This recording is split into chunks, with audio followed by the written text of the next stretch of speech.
Hey, what's up, world? It's Rise in Ottawa, Canada, and today I got something special for you. I'm off to the train station right now to pick up Knox. So, dancer called Knox from Toronto. He also goes by Knoxander. You may know him as Matthieu Walker. Regardless, he's a sick dancer from Toronto, and we're blessed to have him today in Ottawa, nation's capital, which is where I'm broadcasting from.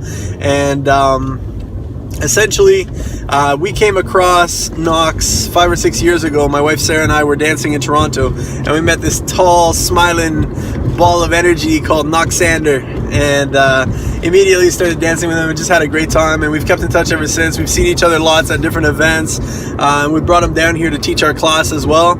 And today is the Flavor Factory, so that's the studio that we teach at in Ottawa. It's their 5th anniversary, so we're throwing Ottawa's first ever house dance battle, and we're bringing Knox down to be the judge for this thing. So I figured I'd try to squeeze in some time with him in between picking him up at the train station and him judging that battle, which I'm also DJing at as well. So it's a bit of a crazy day today. But anyway, we're gonna get it done, and hopefully I'll have a bit of time with him to talk about, some of the deeper issues surrounding being an artist. So balancing life and art, his progress through art, a little bit about his history as well, how he came up in Toronto, the type of dance. He's also a dancer with the Super Nats, a b-boy crew in Toronto as well. So he's a house dancer, but he's also comes from the background of a hip-hop dancer, b-boy. So I hope you enjoy it, and stay tuned. This is something I'm going to try to do a lot more, trying to interview some of the amazing artists that I know,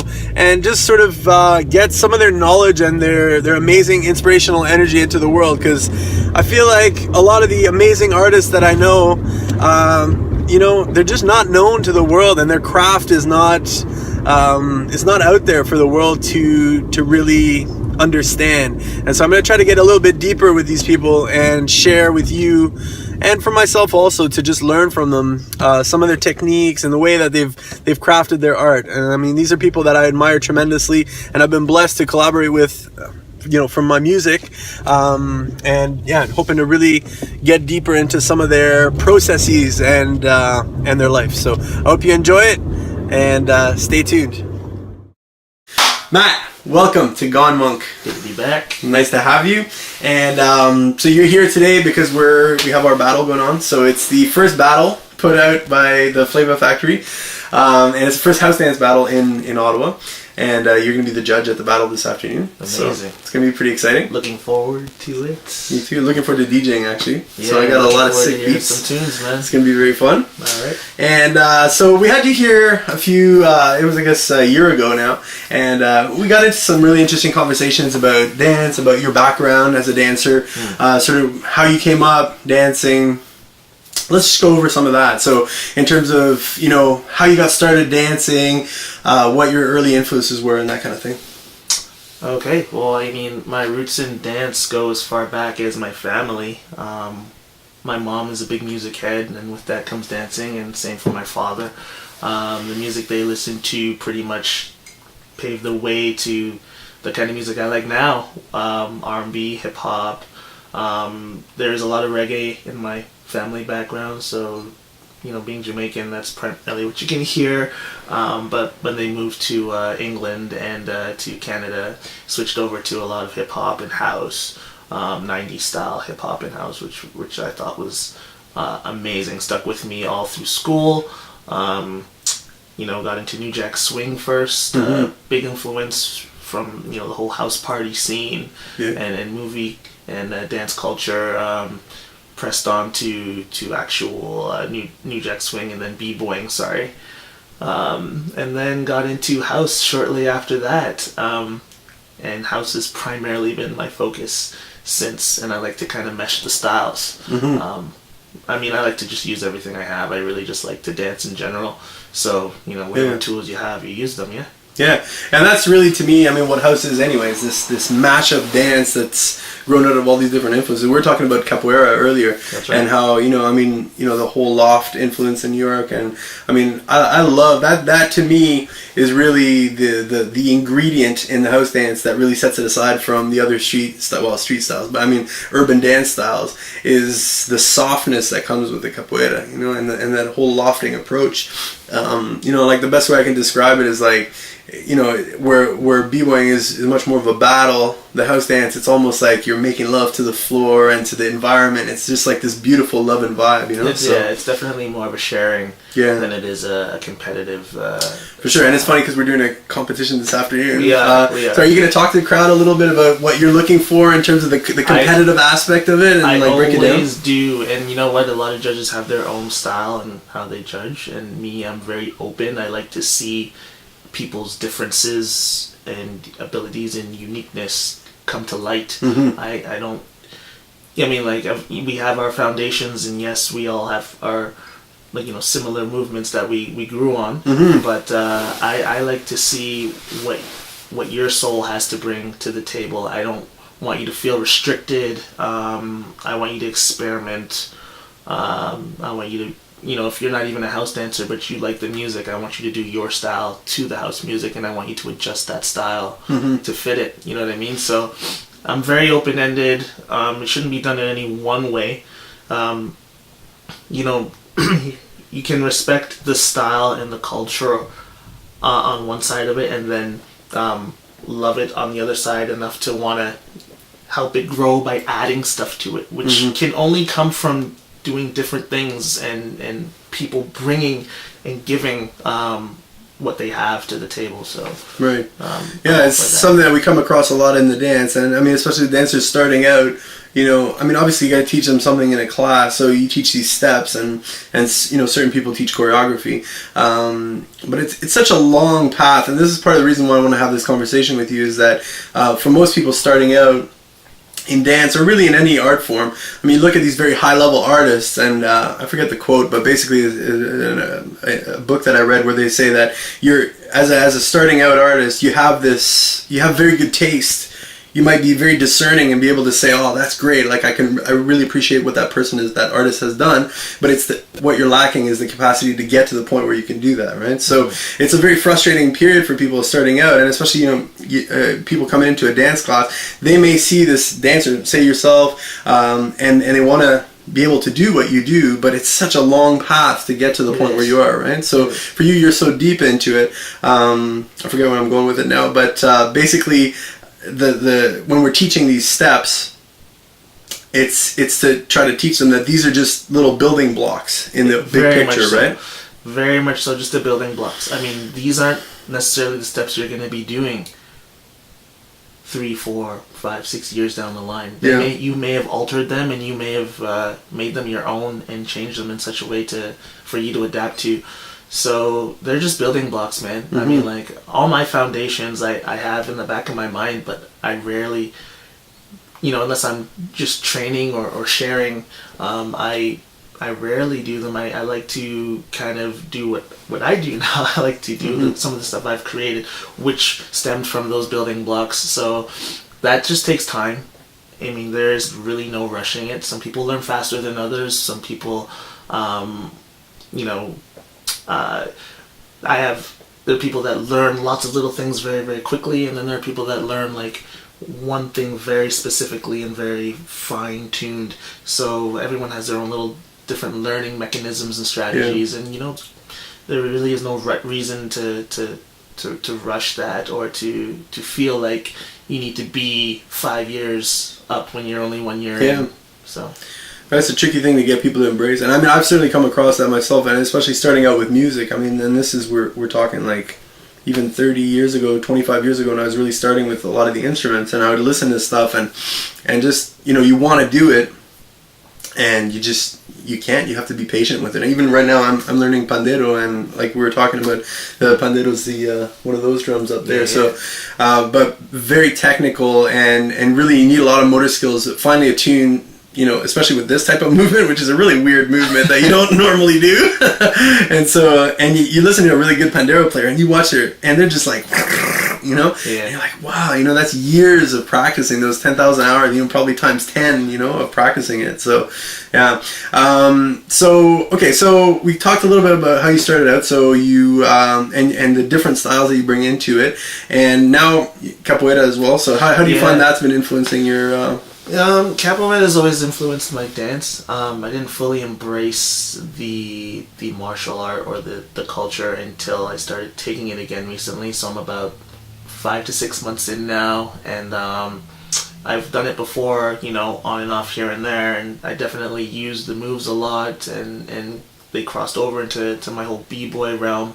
But now that I'm understanding the music more, the songs, the whole idea of the Hoda and the circle and the communication between you and the other practitioner, it's really, really opening my mind again. And that's the thing with the dance. Your mind just continuously, just another door opens over and over and over again. And you might find that the door is not opening occasionally, but when you take up something else or when you have another influence, more doors keep opening, and it helps you shape and mold your dance in this whole house thing. So capoeira has definitely done that for me. And in the last 6 months, I've just been like, "Wee, this is great!" all over again, and get a new sandbox to play in, brand new sandbox. It's great. It's I have so much.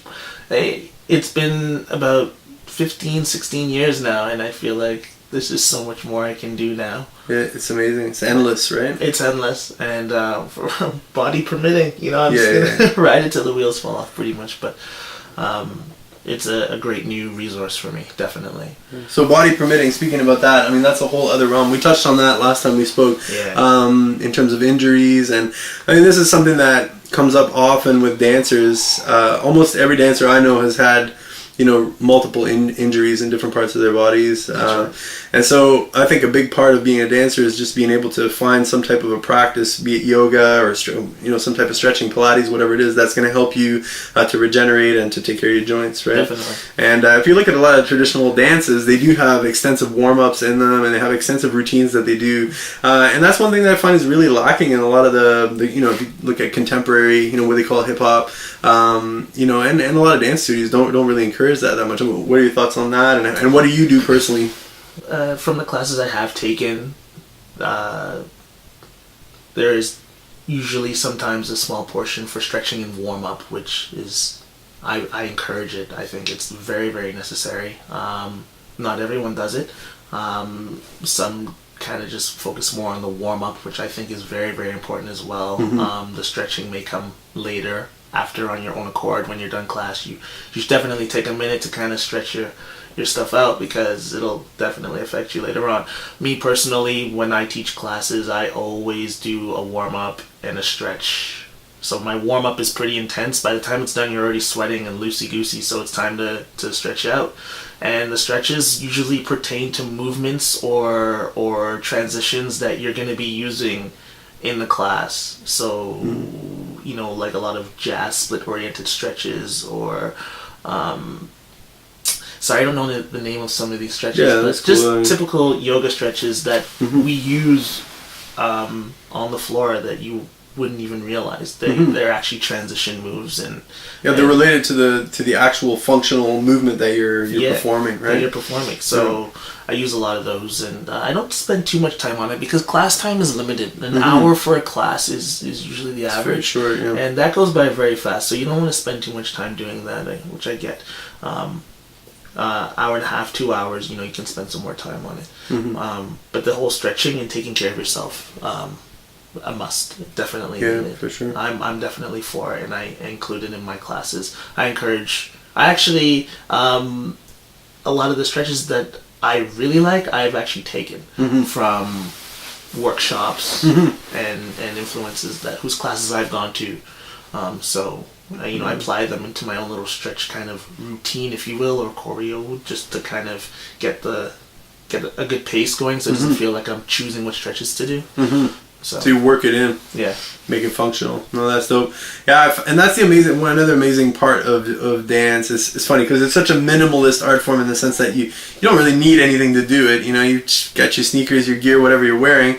But it's this world that you enter into, and a lot of times I like to think of it almost like a collection of moves. It's like you're this collector of these different modalities of movement, and often I'll be dancing and something will come out of me, or I'll just throw something in and I'll be like, oh, just remember the person who taught me that move. It's an amazing thing. Like, it's this journey into your past and into your learning, that every time you go onto the dance floor and you journey through this collection that you've gathered over the course of your life. It's pretty amazing. Collection. It's all there. It's all spiritual, mental. It's all there. Sometimes you forget about a move, and it does come out when you're feeling the music and it's appropriate and the timing is right. And it's not forced. It's just like, oh yeah, that moment, there was something about that move that made sense, that your body was trying to tell you. Yeah. You know what I mean? So that's deep, man. Definitely agree with that. And I've had that experience as well too. I've definitely would consider myself a collector as well. I mean, to the point where I can't really remember a lot or all of them. You know what I mean? I went through a phase, it was a very b-boy thing to write your moves in a little booklet. Yeah, we did that too. Keep track of everything, and I thought it was cool at one point, but there's something about it I didn't really grow into as I got older. I just kind of phased out of it. So it's all up here now, man. Yeah. It's hard to write down a move, actually. It's pretty hard, because you put these vague descriptions down sometimes that you remember at the time when you write it down, and then 5 years later it's like leg twist to knee swirl and drop. And we have that same thing, man. I fell upon it the other day, this book that we had when we started, Sarah and I started dating. This is like 10, 11 years ago. And I'm reading some of the stuff going like, what? But some of them still made sense, and some of them I'd forgotten, actually, And so I was looking at them going like, wow, I should practice that. It's been a long time. I wasn't a good drawer, so I couldn't draw the picture beside the move. I had some friends that were very good artists, very visual artists, that could draw the move beside the description, which would have helped me significantly. But well, this is a pre-internet, pre-technology problem, because now, I mean, just take little snippets of it, right? Well, I mean, one of my crewmates, he's got an archive on his phone. It's fantastic, of all his moves and of everything. He films everything. I think it's very, very helpful. So whenever he needs to, remember something or go over his practice for a week or a month, he can always go back. And I find myself looking at old footage of myself, being reminded of moves and ideas that I once thought were good at the time, and then I phased out of it, and it could actually make sense again. They come back to visit you again. So in that way, in that method, the recording yourself and keeping track of that stuff really helps. And it's funny, because that, once it's locked in, it's there, it's never going to change. But then you really notice how much you change over a year or months even, And you look back at it, you're like, wow, that used to be so hard and now it's so easy, or vice versa. Or vice versa. Yeah, which is crazy. I wish I could do that again. I want to bring that back in. Yeah. So, yeah. That's cool, man. So you're talking about the capoeira, and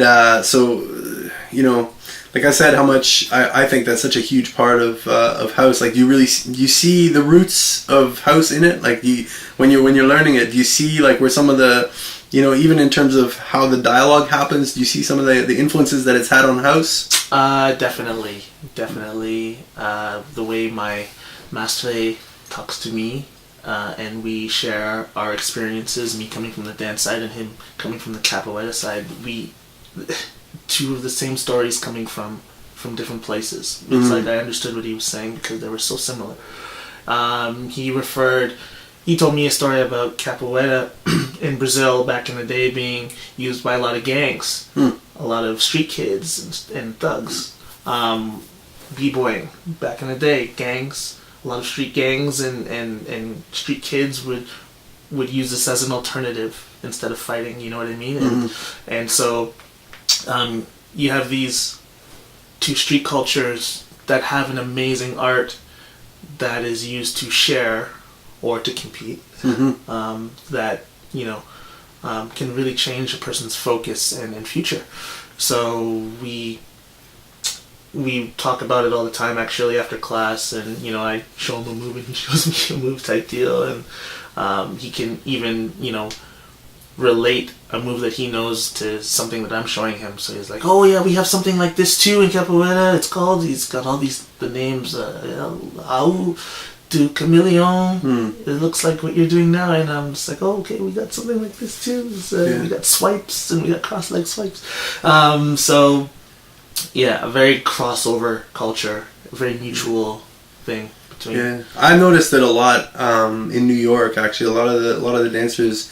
Do you ever dance with Mikhail from Jersey? You ever dance with that guy? I don't think so. Okay. Anyway, he was like, it was basically like a straight up, like a capoeira conversation that he would have with his other partner that he was dancing with, and I was like, wow, it was straight up capoeira, but with a different approach to the movement. You know, it wasn't as bound by the culture of capoeira and the you know, because it also is very much a dogma. It's a very strict, you know, approach. You know? They have it's an approach. A lot of approaches that I find myself getting tapped on the wrist for. You know, keeping your hands flat on the floor. Which is probably a better position than being out like this, right? But I've braked like this for years. No. I've b-boyed like that for years, so it's just kind of an embedded habit. I've been trying to go flat-handed, man. Like it's the same for me. I grew up b-boying like this, and but I do think it's safer. Oh, it totally makes anatomically sense. It makes sense. It makes way. And I've injured my thumb too. I don't know if you have. I hyperextend my fingers all the time. You're just like, I don't even think I can break the bones anymore. They just kind of bend. Like the thumb will bend back and touch here. Oh man! And then come back, and it'll hurt for like 3 or 4 days, and then I'm good to go again. Wow. Yeah, that's crazy. But in terms of the other dances, like for people who don't know house, I mean it's to me the most open-minded of the street dance styles, of urban dance, because it really does shamelessly take from everything. And I guess hip hop now is more like that. I would say becoming more like that. Hip hop definitely has a ton of foundations, but you hear popping music in hip hop battles, and you see b-boy moves, and you see a lot of different street dance cultures being used in hip hop now, especially in the battles. But again, for me, hip hop has always been that kind of open culture as well too. Just kind of, I got that from house first. First and foremost, hip hop still has its hip hop attitude, which I like, and I don't think that will ever change, which is great, because that is very, very symbolic of the culture and where people are coming from. So but the house, being more of an open style in general, brings an open attitude as well, which I find could range from anything. Could be an aggressive openness, can be passive openness, can be hyper openness. That's interesting. You know what I mean? It can be pretty much from any wavelength, from any time, from wherever. Very, very. Never thought about that, but you're right. Yeah. It's not just the good stuff that can come out. I know some aggressive housers, man. I know some guys that just got stuff that they gotta release. The same thing as b-boys. They gotta. You know what I mean? And you work your 9 to 5, or you've got some other probably personal stresses in your life, and when you go out and you dance, you don't even know sometimes that you're letting that out, but people can probably see that. You know what I mean, or feel it. So very open and very expressive style. I forget where I read or heard this, but it was a quote about dance that when you dance, the whole world can see what you're thinking. It's like impossible for you to mask what it is that you're thinking inside, and I really feel that. I also feel that that's really related to the whole shedding of the ego that happens through dance, because I think there's this huge, we have these huge facades that we put out, and we have this huge self-concept things going on in general in society. People do, and I mean everybody does. And as a dancer, you really have to learn the dance, you really have to break through that. Like, you have to be able to shed the ego completely and allow yourself to, become something new. Well, that's when you really see people. I find I've seen my peers and dance mates more when they're just letting loose. Like, I've learned more about them when they're just, you have that moment, you're like, wow, he's really in it right now. And you're just like, yeah, you can kind of, I mean, you don't assume, but you kind of be like, yeah, he's getting something off his chest right now. He's and you can see that. You can also see when people are thinking though too much, and that kind of shields that whole channel, yeah, the expression. The right? expression, Yeah. you being able to peer through that. So when people have let go and you're getting down with them in there, you're comfortable, and there's no no pressure, or you can really see someone's not soul, Yeah, their but soul, man. Yeah. but it's deeper than that. You can see them, their realness inside first, Yeah. and then present it outside. You can see the internal to the external. Yeah, man. Yeah, it's beautiful, and that's also, as a dancer, the most rewarding sessions I find, where you really, The ones you remember the most. the ones you remember, the ones that are the most meaningful to you, is when you really, and I mean, it takes a lot to, it's not every time you dance, right? And this is something that Sarah and I talk a lot about, is that, you know, there is this bliss, this almost like a transcendent, you know, state that you get to when you're really in the zone and everything's right, the DJ is right, the music is right, the people around you are right, and this session is happening, and it's like this connection of, like, basically it's, you know, in yoga, the connection, right? So it's like you become one with the Atman, the whole, the universe around you, everything just becomes one, you know? And it's this state of bliss, and I've been blessed to feel it so many times in my life through dance sessions and music, and it's kind of what's running the whole thing. It's kind of what everyone's aiming for, I think, in the dance. And it's very hard for somebody starting out, because, I mean, I think people know instinctively that happens. And when people are interested in dance, is because they can clearly see, they've seen either a performance where they experience that, but it's how do you work through all of the work that has to go into it to get to the point where you can feel that, because you can't just get up and do that, you know? No, those moments take time, and sometimes they're happening and you don't even know it. They may even pass you by. That's interesting too. Because you're probably focusing on something else, or thinking too much, or not really taking the time to enjoy the track. Maybe you're anticipating a track to come on, like you're waiting for your song to come on. There are many reasons why you may not get to that moment, or why people may feel like this is happening, so I want to be a part of it. Like there are these moments of pure bliss that that make me want to do this style, but where are they? You really have to kind of separate yourself from wanting to see that, and kind of just be. Yeah. You know what I mean? Just be in the culture. You know what I mean? It's all about the way you make your decisions, the way you dress, the way you connect with your friends when you're going out. You know what I mean? It's all this formula that kind of just works out in the background, and when everything is right, it's there, and you'll look back and you'll be like, man, that was a very memorable moment, and you'll remember it clear and as vividly as possible, and because it's already happened. You know what I mean? Yeah. So. It's amazing. You're gonna go through a lot of times where that doesn't happen, and that's not a bad thing either. That's just the way it is. It's never gonna be picture perfect every time. You know what I mean? There's this one occasion I like where you one up the bar. You know, when you have a good time one night, and you know you think it can't get any better. Like, that was a great night. Like, but you go out the next time and it does, and that rarely happens. When it does, it's fantastic. I love those the most. Yeah. Maybe that could be like you had a pre-party to go away somewhere, and then you went away to like Amsterdam for a month, and you just had the time of your life. You know what I mean? Like, the pre-party was amazing. You got sent off in style, and now you're in Amsterdam for like a week or two, and you're just like, couldn't get any better. Nice. So these things do happen. You have no control over them, really, other than to just kind of enjoy the moment and kind of just let it be. Yeah. Often we'll find, you know, it's like there's limited time. So, I mean, everyone's super busy. We're all working. We're all doing other things, right? And so, yeah, life is getting in the way of all this beautiful art, right? And at the same time, I don't think the art could exist really without it, because, I mean, it takes one to inform the other. But so, you know, for example, like, what types of practices, like, do you force yourself to practice? Let's say you're not feeling it, and you happen to have, I don't know, half an hour, and you're going somewhere in half an hour, but you do have half an hour to dance. Like, if you're not feeling it, do you push yourself through it? Push yourself to drill ever? The way I work with my training is, I always have to have time for it. Mm-hmm.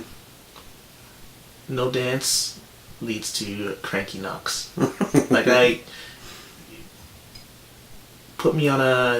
I'm on a 6. Okay, at work right now I'm doing 7 days on, and then the next week I do 6 days with a Sunday off. So 7 days, 6 days, and I've been doing this since Christmas time. I've been going pretty hard. And at first, making that adjustment was tough. I didn't feel like I had the energy to dance. And, you're working these, 8-hour, 10-hour days, and it's like, when you go home, you just want to chill. But, and this is before that stretch of working. If I didn't dance for long periods of time, I would crave the dance. I would literally be at work just thinking about it. Yeah. Just breaking down the moves in my head or humming the songs. At work, I can play music. I can play my own music. So that there in and of itself, that makes the time just go by super fast. And I make time for the practice. Yeah. I couldn't imagine not being. It's a really important part of my week to rid myself of all that buildup. I need to. It can't stay with me going into the next week. So I may miss a day or two, but on average, between capoeira and dance, I'm looking at about 3 to 4 days a week for sure. Yeah. Yeah, and there are other things you can do as an alternative if you can't. Let's say you only have that half an hour to dance, but you can't because by the time you get ready, you get there, and, you get sign in, and it's over. I like to do things like I like to look for music. I like to look for new music. That in and of itself is a very fulfilling journey. You can end up anywhere really. You go online, you know how it is, and you can end up on a site from another side of the world, listening to new beats. Production right now is huge. Everyone is making beats, which is great because now you have this plethora of opportunities and different sounds to sift through. There's so in much half music. An hour, for me, I could probably pierce through about half an hour. Let's say that's 30 minutes. I could probably get at least 30 new tracks for sure. Amazing. You know what I mean? It's and incredible. Then when you have new music, obviously you want to dance to it. Yeah. So you will find the time to take that music and dance to it. Yeah. So half an hour could turn into an hour and a half or 2 hours of great sessioning because you have this new music. That's the amazing thing about as a dancer is that when you are listening to the music, you're constantly learning and thinking about this collection of moves that you have in your head, and it's just kind of processing, right? So the act of even just looking for music or listening to it is also part of the dance. It's amazing. Definitely. I've been digitizing my record collection. You can see there's still a few hundred records over there, but I've gone through probably about 2,000 records in the last couple months, and just been culling and putting in MP3 format. Yeah, just digitizing them into MP3s, and it's an amazing journey to go through all those old records and listen to stuff again. And some stuff is brilliant and it's amazing, and then other stuff's not so much, or maybe I just don't think it's brilliant right now. Maybe it's changed. Yeah, or maybe I've changed, and it's music has changed for sure. But it will always be there, right? And your feeling around that will always change. You know what I mean? That track will always be there, and maybe another 5 years from now it'll make more sense again. Maybe you're just sitting down having a cigar or something, or a cup of tea. A cigar. Yeah. I think I'm definitely gonna be one of those old dudes that listen to jazz when they get older, and I'm not gonna smoke a cigar. I'll smoke it to kind of just candy cigar. Yeah, but I'm not. I'm definitely gonna be listening to my jazz music and going back into my archive and like picking out what makes sense for me now, because when you find music or even dance, when you practice, you're doing it for your future self too. You know what I mean? All these moves that we're archiving and all this music we're collecting. You know what I mean? It all comes in handy down the road. It's all for you, in the present and the future. You know what I mean? So that's what the past is for. Yeah.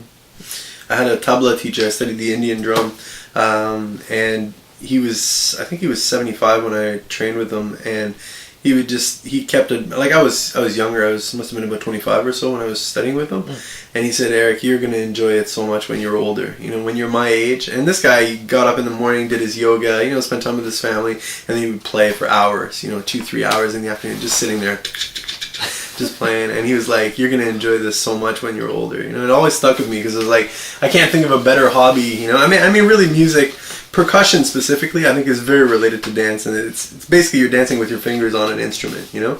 And so yeah, it's a beautiful thing to grow older in the dance as well, right? That's a whole other topic. It's funny you say that too, because you know, obviously you're gonna enjoy it when you're older.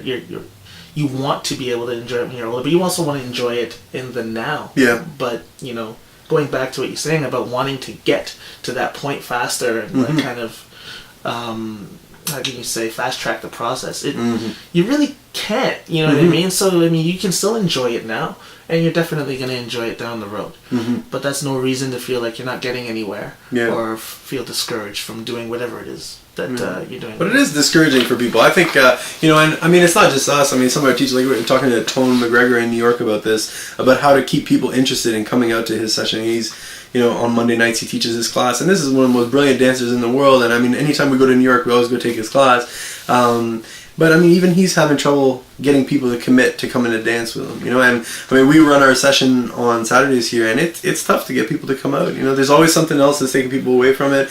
And you know, bring somebody like yourself in, and it's great. Everyone comes out, and then it fizzles out. You know, and you gotta tease them with something new. You know, it's like that's just human, I think. You know, so it's rare that a dancer like yourself. That's why you're so great at it, because somehow within you have found the recipe for how to stay motivated. It's the same with me with music. I mean, it's like if I have. Like, I can't go a day without dancing or making music. Like, that's just insane. You know, even if I've worked, I have sometimes in my day job, like, days where I'll do 14 hours, literally. Like, I will start working at 8 in the morning, and it's like midnight, and I come back here, and there's no way I'm going to sleep. Like, the lights are coming off, the door's coming, it's going to close, and I'm going to be right there working, and I'm going to work for 2-3 hours on there and get in my zone. And then at the end of the day, when I'm like, yeah, I've made something beautiful, I felt that connection, then I can go to sleep. But I would rather not sleep than not do the art. I feel you, man. I feel you. You need the art in some shape or form. You definitely need it. You might not be able to dance at 2 or 3 when you come in late at night, but the whole music thing, or even just, you know, going through your footage and your archives, even just having a conversation about it, something to take you there spiritually and mentally is just as fulfilling as well too. Yeah, agreed. And that brings me also to the difficulties that we face as dancers or as artists in general, but for yourself specifically as a dancer, you know, not just in terms of making the time to practice, which we talked about a lot, but also, you know, other barriers. It could be the injuries that we were talking about that get in your way. It could be money, you know, stress, like other things from life. So, you know, what are some of your thoughts on how to keep it, you know, how to keep trusting it and keep doing it? For me, oh man, it's become such a lifestyle, man, that I just do it now. But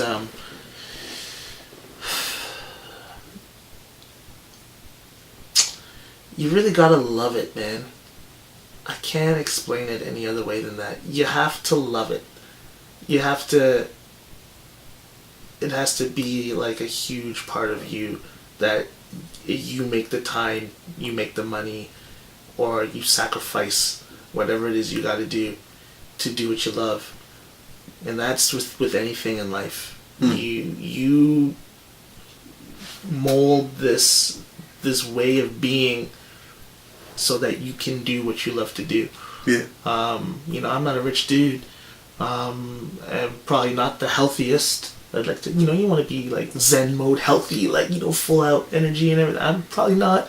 I don't have the most time in the world, because, you know, I do need to work, and, you know, I have a future to think about. There's many things I could go on, and around all that, you weave through all this with your love, so that you can keep doing it, and you just become this being of love, of what it is you like to do. Word. And it works out, you know what I mean? But you have to love it. It's really the only way, and it's hard now, as you say, because, you know, to have people come out to these things, there's so many different things now. It's hard. Everything is just so out there and in your face and little jabs. Like there's like a lot to pay attention to. There is. And then, the focus is always changing. So you really need to be drawn into whatever it is that you love, so that you can weave around all of the obstacles and continue to do it. Yeah. It's a different landscape in terms of the media, and it's a different landscape in terms of the corporate environment that we're living in, with these companies everywhere bombarding you constantly with stuff. I mean, more than, like, I've noticed it in the last 10, 20 years, and then the internet just coming in the last 10, 15 years has really shifted, and I think it is a very different landscape for artists now. It's completely different now. Like, I remember time moving slower in the sense that, and obviously, like, I was younger, so I had more time for it, but I don't know if the kids now coming up are putting in the blocks of time the way that we used to when we were younger. Yeah. I remember, time stood still for us. Like, it was like there was nothing going on. I mean, there was no Instagram, there was no Facebook, there was no internet, there was none of that, no Twitter, there was none of that. Like, and that's constantly distracting people from it. And I can't help but, when I listen to you, you're saying like there's all this new amazing music. There is a vast amount of music coming out constantly. I can go on SoundCloud, and just like you, within half an hour, I can find tons of tracks. Yeah. But very far and few between are the ones that are really, really, really stand out as being really excellently crafted and just absolutely fantastic, right?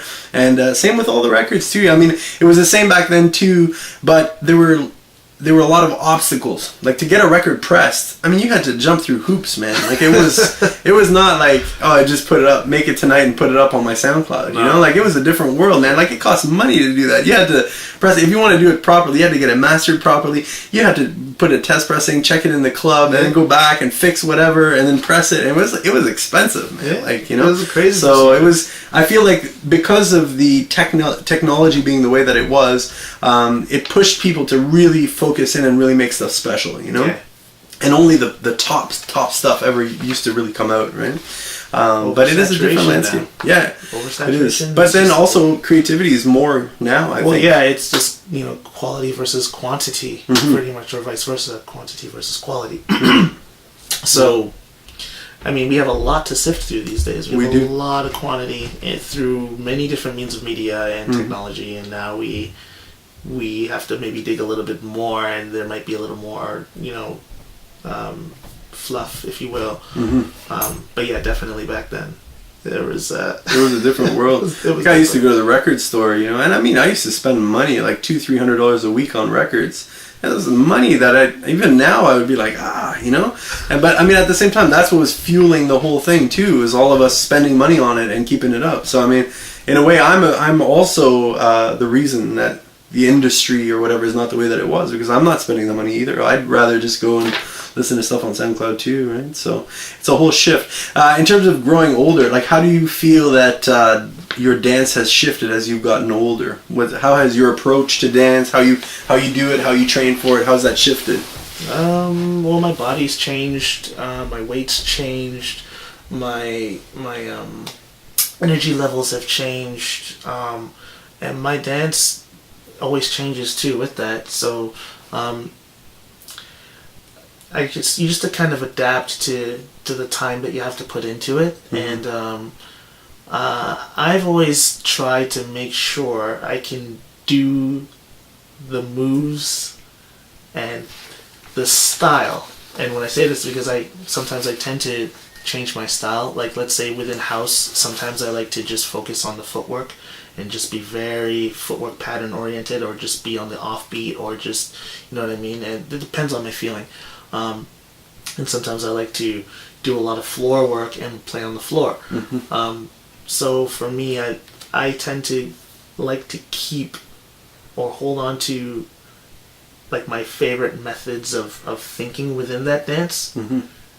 Like, so that I can always kind of freestyle in that realm and not fall off of it, because I haven't done it in a while. So for me, it's like definitely footwork, flow, and the other thing I like to do is I've always had this image of how I used to dance when I started, which was a lot more free. Yeah. And the word free is very important there because I didn't have, I mean, my influences were coming from all over the place, and I was trying to like see everything, but when it got down to it and I was dancing, there was just really just my core, right? And I never ever want to separate from that. That I've tried to drag along with me the entire way, and I encourage everyone to do that too, because at one point, if you look back at your older footage, you danced different for sure.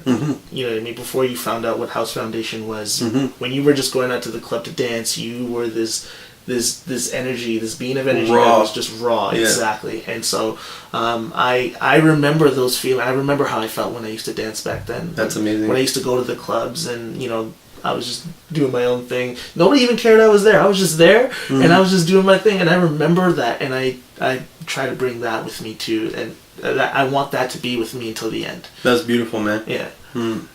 Like that's a great point, I think, for all artists, you know, because that initial connection to the art, that initial impetus and drive to do is what really is driving the whole thing. But often as we go along, as we get different teachers, and we get the good, but there's also a little bit of the bad in there, in that it regiments our thinking a little bit as Very well, much so. and it limits us. Yeah. That's deep, man. That's Gone Monk right there. That's like my influences are pretty strong. Like the people that have sucked me in, and that I've you know have learned from, and have modified and changed my movement to kind of replicate, but you know, keep myself in there. There's some pretty strong influences, man. It can't be helped. You can't help it. It comes in and it shifts your thinking. Shifts your thinking completely. Yeah. In the best way too, you know. Oh yeah, totally. Well, I mean, you need guidance, right? You do, especially in this culture. You can't do it alone. No, and the whole thing is this amalgam of everything that's come before. And it's this like, it's a culture. Like it's just, and you're being enculturated or encultured as you learn, and it's impossible to separate, you know, yourself from it, but at the same time you don't want to get crushed by it. No. And you want to stick to that root of who you are, right? And that's also the essence of like you know, being genuine. Like, I mean, you know, that to me is like the highest order of art, is where you can be genuine. And what does that even mean? But to be genuine is like to be true to the roots, to be true to your artistic vision that you have inside that's driving you, because we don't even understand where that's coming from, what it is, but we're chasing it as artists, you know? So yeah, it's this endless journey of trying to figure out the recipe. It's also like cooking, in a way. Yeah, there you go. It's like making this special dish, you know?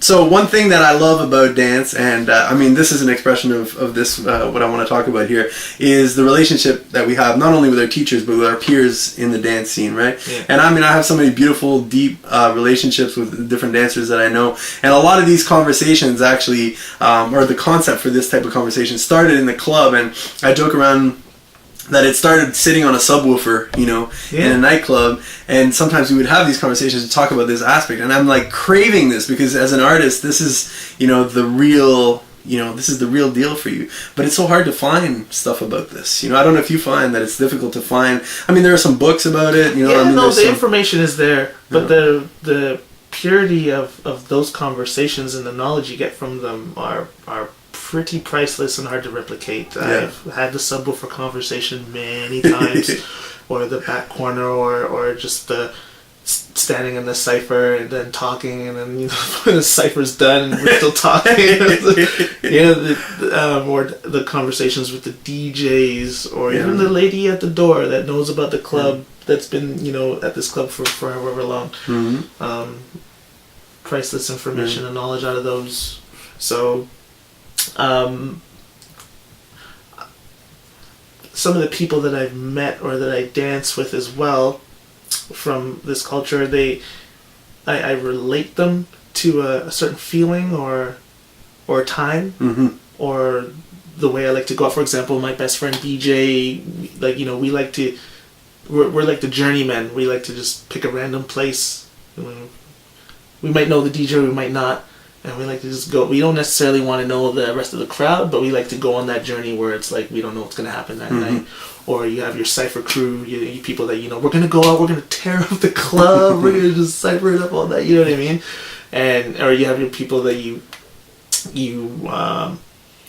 okay, hey, I'm going to be the leader tonight. Everyone come follow me. I'm going to take you guys out tonight. I'm going to show you what's good, in the city. And so it's giving that kind of knowledge or kind of experience. Being an ambassador almost. Is also important as well. That's dope.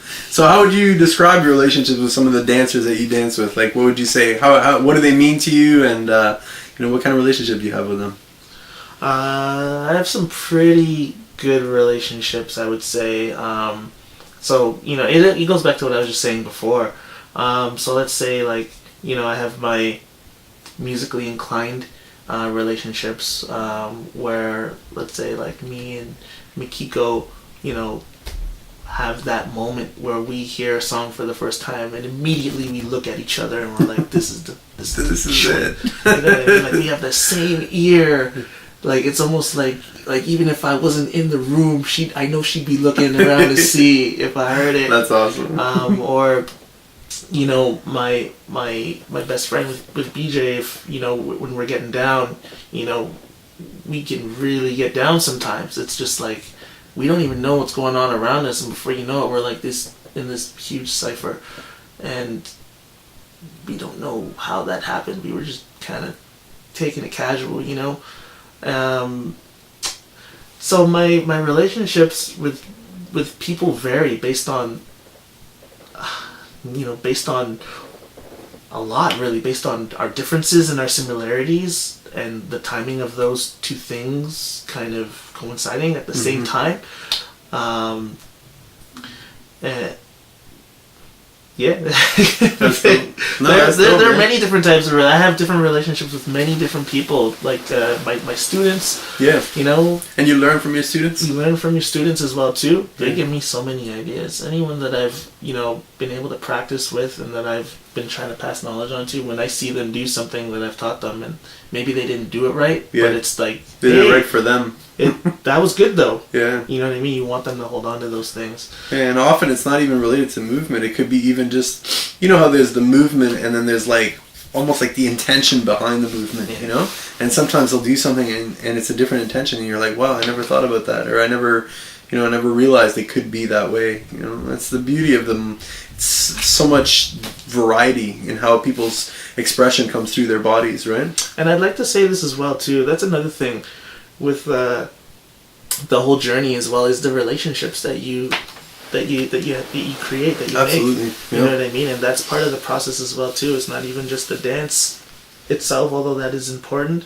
And going back to wanting to be 5 years down the road, but you can't fast track a relationship either. Yeah. You know what I mean? That has to start from scratch or from the beginning as well too. So it's a journey, and you got to be patient with it. You got to treat it gentle.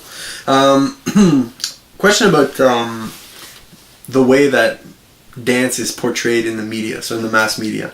So how do you feel about that? Do you feel that it's a realistic portrayal of it? I mean, do you like what you see of dance in the mass culture? How do you feel about it? I think in the media, sometimes it's enough to get the attention of a lot of youth or people that have an interest, or that it's enough to spark something, or it's enough to kind of push people to seek. But I don't think it's enough. I think, again, going back to this pre-internet era, it was just a feeling that I had that I wanted to explore this thing, and I would go out and hunt for it. So now, with all this oversaturation in media and the internet, and being able to kind of fast track and sift through whatever you want to find what you want, the media kind of distorts the purity of that whole seeking what you're looking for. It still helps. I mean, and it can't be helped. Actually, that's just the way things are now, and I don't necessarily disagree with it. Yeah. But I like the way I kind of found my calling, and I the only way you can kind of pass that on is to share it, right? So I encourage anyone that I teach to go out the way me and my best friend go out. Go hunting, go find these hidden gems, these parties that I can't find anymore. I can't be going out every Thursday, Friday, Saturday night. But you're in your prime, man. Go out, go explore. You don't need a whole crew of dancers to go out and dance sometimes, and to go out and party or to travel. You don't even really need anyone. You can soldier it. I've done a lot of solo soldier missions where you go by yourself and you come back with a ton of new friends. Some of the best nights I've had. Yeah. So like that. I really think it's important to again love what it is that you're doing. Love this culture, and to go out there and kind of explore it by your own means, but like fully. Just immerse yourself in it. Don't it. There was a thing back in the day to go out and stay out and not come back home until like 5 a.m. And I find that with the whole club culture dying now, in Toronto, club culture it's not dying, but it's changing around the world, bro, everywhere. Well, there you go.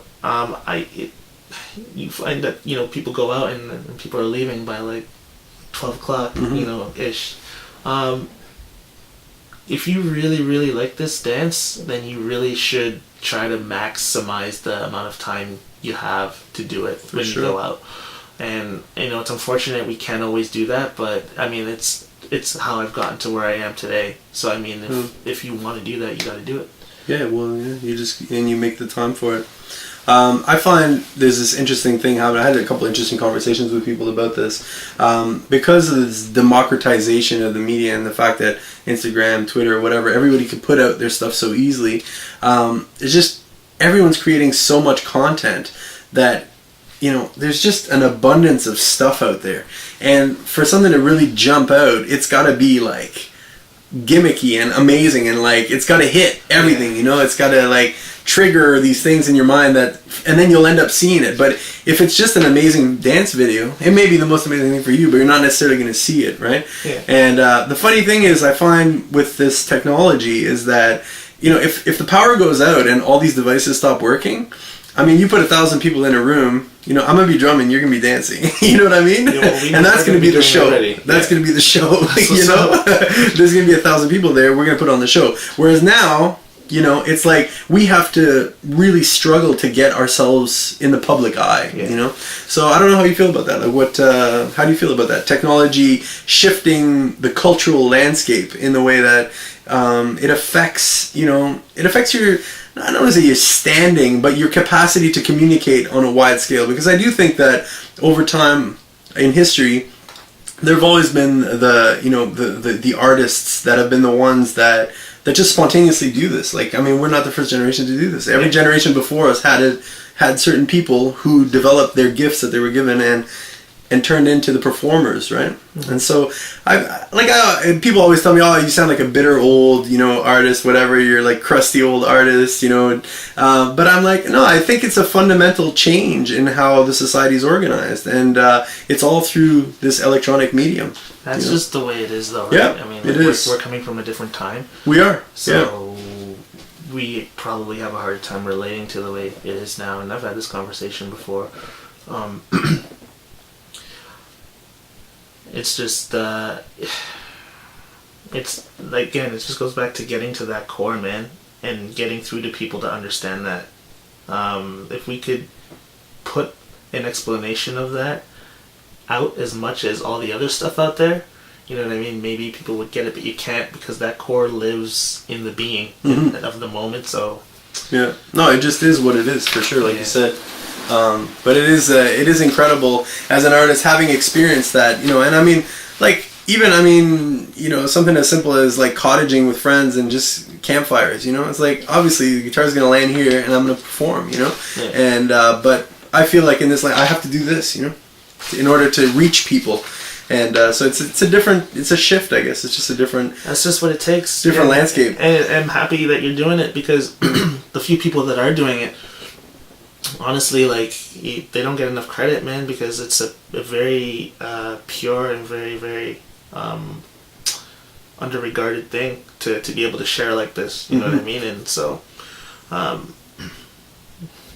kudos to you, man. Well, Thank you. kudos to Man, you much for appreciated. what you've done for the dance and for being here today. It's going to be an exciting day. We got the battle coming up. I can't wait. It's going to be really I'm fun. actually ready to dance. I have no Oh, yeah? no injuries other than blisters on my feet from but other than that, oh man, I'm looking forward to kind of it's a awkward thing to judge too. Yes, yeah, Because it is. I sometimes just want to dance. Well, yeah, and I mean, we kind of, and I know you are. I'm also, I just appreciate all dancers. Like, I just really enjoy anyone. I mean, even somebody who is not a trained dancer. I just really enjoy watching the process, and it sucks to have to judge. I've only done it once, and I didn't really enjoy it.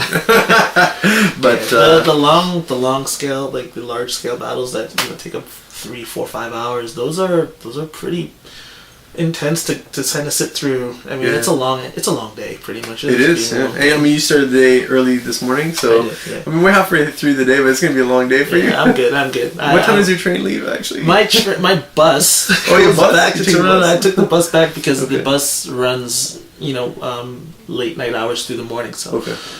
I really wanted to maximize the time I stayed here. I have work in the morning tomorrow. It's gonna be a long day. At 11:30 a.m., but my Okay. bus leaves at 1 a.m. Okay. tonight, Okay. and then I arrive in Toronto at 6:30 a.m. Well. So I'll probably sleep on the bus, or if I can't, once I get home, I can take a couple hours of Z's, Yeah, parallel on my bed, and then I'm gonna go to work. And I love to dance that much that I'm willing to do that. Yeah, of course, man. Yeah. So it's That's great. Well, thanks for putting yourself through it and for coming down here. It's great having these conversations. Hopefully, we'll have you back again and we'll do it again. Totally, man. And yeah, man, just thanks for being here. Totally agree, man. Yeah, Love you, man. Rice. Much appreciated. Right on, brother. We're gonna do this. So Sunday morning now, the day after the event, the battle, the interview, and the after party that I played at, and we ended up dancing at quite late. It was a pretty amazing session. Got to exchange with some of the amazing dancers that came down from Toronto and Montreal, and yeah, it was a really great day for dancing in Ottawa. And I hope you enjoyed the interview. If you liked it, please click on subscribe. And I'm going to be bringing you lots more of this type of thing in the future. It's a new thing for me, so I'm not 100% fluent with it yet, but I will become it. So I appreciate your encouragement, your support, and if you send me any messages, I always try to reply to them. So hit me up, and I'll talk to you soon.